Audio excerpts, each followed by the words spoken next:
नमस्कार, समाचार में आपका स्वागत है। उत्तराखंड की प्रदेश की राजनीति में क्या उतार चढ़ाव आ रहे हैं और कांग्रेस का जो मुद्दा है लगातार उठा भी रही है, चाहे वो किसान के साथ हो रहे मतभेद को लेकर, चाहे कानून को लेकर। पहुंचे आज प्रदेश कार्यालय में उत्तराखंड कांग्रेस। मेरे साथ में हैं धस्माना जी। बड़े नेता हैं और बड़े नेता के रूप में देखे भी जाते हैं, लोग सुनते भी हैं उनको बहुत सारा। सर, आपसे सबसे पहले सवाल मेरा ये है कि प्रदेश स्तर पर जो राजनीति हो रही है, अभी मुख्यमंत्री जी भी एक्शन में आ रहे हैं, काम भी कर रहे हैं, शायद लगता है शायद वो दिखावा हो या फिर धरातल पर जनता बताएगी। तो क्या कहते हैं आप इसको लेकर, जो किसानों को मुद्दे को लेकर लगातार आप सड़कों पर हैं?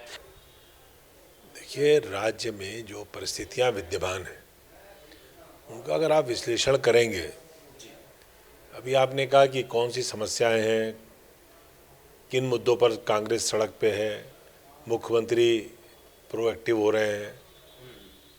दो तीन बातें आपको समझनी होंगी। पहली बात तो ये समझनी होगी कि राज्य में 2017 में जिस समय भारतीय जनता पार्टी की सरकार चुनाव जीत करके सत्ता में आई, क्या वादे जनता से किए थे।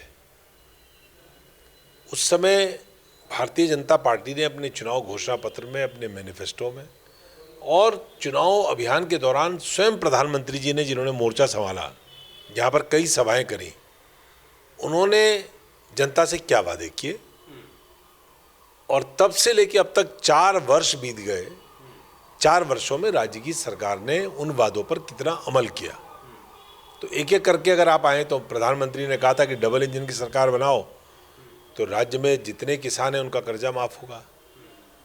अब कर्जा माफ़ होना तो दूर की बात हुआ, 72 वर्षों में पहली बार उत्तराखंड में किसानों ने आत्महत्या करनी शुरू करी और 1.5 दर्जन किसानों की जान चली गई आत्महत्या में।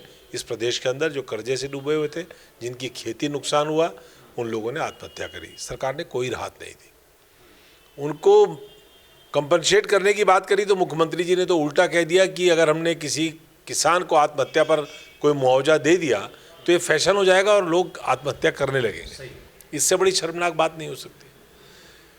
मुख्यमंत्री जी ने जब वो चुनाव लड़ रहे थे और चुनाव घोषणा पत्र लेकर के पूरे प्रदेश के अंदर घूम रहे थे, उनके पार्टी के नेताओं ने कहा था कि राज्य में जितने सरकारी महकमे हैं उनमें जितने रिक्त पद होंगे, चाहे वो शिक्षा हो, चाहे वो स्वास्थ्य हो, चाहे वो बिजली विभाग हो, चाहे वो पानी विभाग हो, चाहे वो वन विभाग हो, चाहे वो पुलिस विभाग हो, इनमें भर्तियां की जाएंगी। 4 वर्ष बीत गए। 4 वर्षों में यहाँ का बेरोजगार तरस गया, उसकी आंखें पथरा गईं, लेकिन किसी अखबार में उसको सरकारी विभागों में नियुक्ति की विज्ञप्ति दिखाई नहीं पड़ी। हालात ये है कि राज्य सबसे ऊपर के पायदान में इस समय बेरोजगारी में है देश में।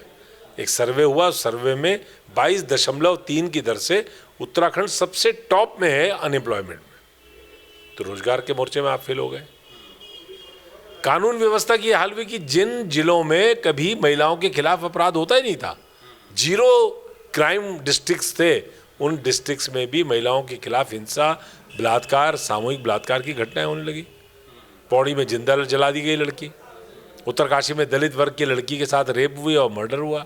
इस प्रकार की तमाम घटनाएं पूरे राज्य भर में आप देखेंगे रोजाना हो रही। तो कानून व्यवस्था चौपट है सरकार।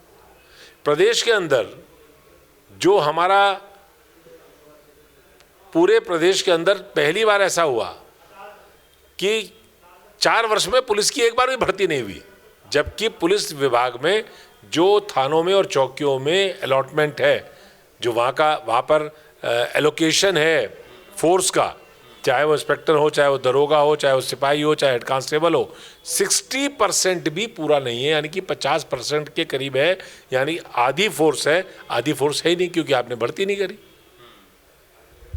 ये पहाड़ की भी समस्या है। रोजगार को लेकर लगातार मैसेज कॉल आते हैं, अखबारों को विज्ञप्ति देते हैं लोग कि रोजगार के लिए बात की जाए, लेकिन विपक्ष क्या कर रहा है कि विपक्ष एक मुद्दे, किसानों के मुद्दे को लेकर तो आ रहा है, लेकिन क्या वो रोजगार के मुद्दे को लेकर भी आ रहे हैं?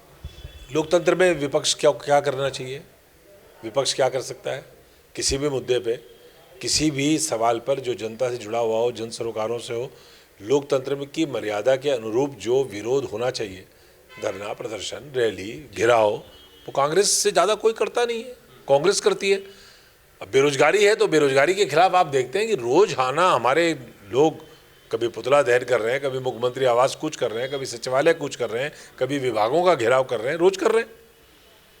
किसानों के सवाल पर जितनी बार हमने आंदोलन किया, मैं समझता हूँ पूरे देश के प्रदेशों में अगर आप देखेंगे तो उत्तराखंड टॉप है। प्रीतम सिंह जी के आह्वान पर हमने बार बार धरना प्रदर्शन, रैली, गिरफ्तारी, राजभवन कूच, ये हमने दो बार राजभवन कूच कर दिया। किसानों के मुद्दे पर हमने राज्य के विकास के मुद्दे पर जितनी लड़ाई लड़ी जा सकती थी वो लड़ाई लड़ी। अब विपक्ष का काम डंडा लेकर सिर फोड़ना थोड़ी होता है, विपक्ष का काम बंदूक उठा करके कोई क्रांति करना थोड़ी होता है। नहीं, करना भी नहीं चाहिए।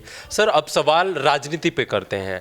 अभी वक्त काफ़ी गुजर गया है और 2022 में चुनाव होंगे, तो क्या तैयारियां हैं प्रदेश सरकार की? कांग्रेस पहले रह चुकी है राज्य में और काम भी अच्छा किया बुरा किया वो तो जनता बताएगी, लेकिन अब क्या तैयारी है? जनता को आप क्या क्या देने जा रहे हैं अगर सरकार आपकी कभी आती है? उसको लेकर हम बात करेंगे। सर देखिए, दो बातें हैं। सबसे पहली बात है, मैंने आपको जैसा कहा, विपक्ष का जो काम होता है उस विपक्ष की भूमिका को कांग्रेस ने बेहतरीन तरीके से निभाया, सड़क में भी सदन में भी। सदन में हम लोग केवल 11 की संख्या है, लेकिन हम उनके 57 पर भारी पड़े। सवालों के हमारे जवाब सरकार नहीं दे पाई है। हमने जब भी सरकार को सदन में घेरने का काम किया, सरकार के पास कोई जवाब नहीं था। और सड़क पर मैंने आपको बताया कि जो मर्यादा लोकतंत्र की है उस मर्यादा में रहते हुए हमने 1 महीने के अंदर 3 बार तो गिरफ्तारी दे दी। अभी हाल में 1 महीने में लगातार हम संघर्ष कर रहे हैं। अब आप कह रहे हैं कि हम क्या देंगे, तो देने का काम जो है वो मैनिफेस्टो कमेटी का होता है। जब मैनिफेस्टो कमेटी बनेगी और उसमें तय करेंगे। हमारी तैयारी पूरी है। 2022 की हम लोग पूरी कमर कस करके तैयारी कर चुके हैं। इस बार प्रीतम सिंह जी ने इस राज्य में एक आह्वान किया है कि हम संगठन और संघर्ष दोनों हमारा साथ चलेगा। हम संघर्ष का काम और संगठन को मजबूत करने का काम दोनों को साथ साथ चलाएंगे और उस काम को अब कर रहे हैं। जब चुनाव आएगा, चुनाव मैनिफेस्टो कमेटी बनेगी, मैनिफेस्टो कमेटी अपना मैनिफेस्टो जारी करेगी राज्य के लोगों के लिए। अच्छा, टिकटों को लेकर लगातार बात होती है। जो कांग्रेस के टिकट होते हैं तो कहीं ना कहीं मतभेद रहते हैं, तो क्या इस बार कांग्रेस एक होकर एक प्लेटफॉर्म पर खड़े होकर टिकटों का जो चुनाव है वो करने जा रही है? हम कोई धर्मशाला और मंदिर थोड़ी चला रहे हैं, राजनीति कर रहे हैं। तो राजनीति में टिकटों का हमेशा झगड़ा रहता है, हमेशा रहेगा। जब तक राजनीति रहेगी तब तक झगड़ा रहेगा, जब तक कुर्सी रहेगी तब तक झगड़ा रहेगा। तो ये झगड़े नहीं है ऐसा कहना तो बेईमानी है। पॉलिटिक्स में हर सीट के लिए, अब मैं जहाँ सीट चुनाव लड़ना चाहता हूँ वहाँ पे 5 लोग और लड़ना चाहते हैं, टिकट तो एक ही को मिलेगा। तो हम लोग कोशिश करते हैं कि कम से कम मतभेद हो, कम से कम लोगों में टकराव हो। जब टिकट पार्टी का तय हो जाए तो सब लोग मिलकर के काम करें, ये पार्टी की कोशिश होती है। और देश की और दुनिया की कोई पॉलिटिकल पार्टी ऐसी नहीं है जिसमें झगड़े ना हो, जिसमें गुटबाजी ना हो। तो इसलिए मैं समझता हूँ ये एक चरित्र है राजनीति का और उस चरित्र को झुठलाना नहीं चाहिए और उससे मुंह नहीं मोड़ना चाहिए। एक सवाल, एक बड़ा सवाल है, क्योंकि राज्य स्तर पर जो राजनीति हुई है या हो रही है, चेहरा देखती है जनता कि चेहरा कौन होगा मुख्यमंत्री, कांग्रेस किसको चुनने जा रही है। तो क्या पहले ही खुलासा करेंगे या फिर चुनाव होने के बाद? देखिए, 2 तरीके होते हैं। जब पार्टी विपक्ष में होती है तब सामूहिक नेतृत्व में चुनाव होता है, तब कोई चेहरा नहीं होता। पार्टी का जो कलेक्टिव लीडरशिप होती है वो चेहरा होता है। और जब सरकार में होते हैं तो जो मुख्यमंत्री होता है उसी नेतृत्व में चुनाव होता है, तो वही ऑटोमेटिकली चेहरा हो जाता है। तो इसलिए इस समय हम विपक्ष में हैं, चेहरा हमारा कलेक्टिव लीडरशिप है। सेनापति हमारे प्रीतम सिंह है, उनको पार्टी ने जिम्मेदारी अध्यक्ष की दी हुई है, उनके नेतृत्व में चुनाव। ठीक है सर, बहुत बहुत धन्यवाद हमसे बात करने के लिए आपका। इन्हीं राजनीति पर और भी चर्चा करेंगे आने वाले समय में, और लगातार आप हमसे जुड़े रहिएगा। हम आपको दिखाते रहेंगे क्या होगा राजनीति में, कांग्रेस क्या कर रही है, कहाँ धरने हो रहे हैं, कहाँ प्रदर्शन हो रहे हैं। उन सब तमाम खबरों को लेकर हम आपके सामने आते रहेंगे। आप देखते रहिए समाचार इंडिया, खबर से लेकर असर तक।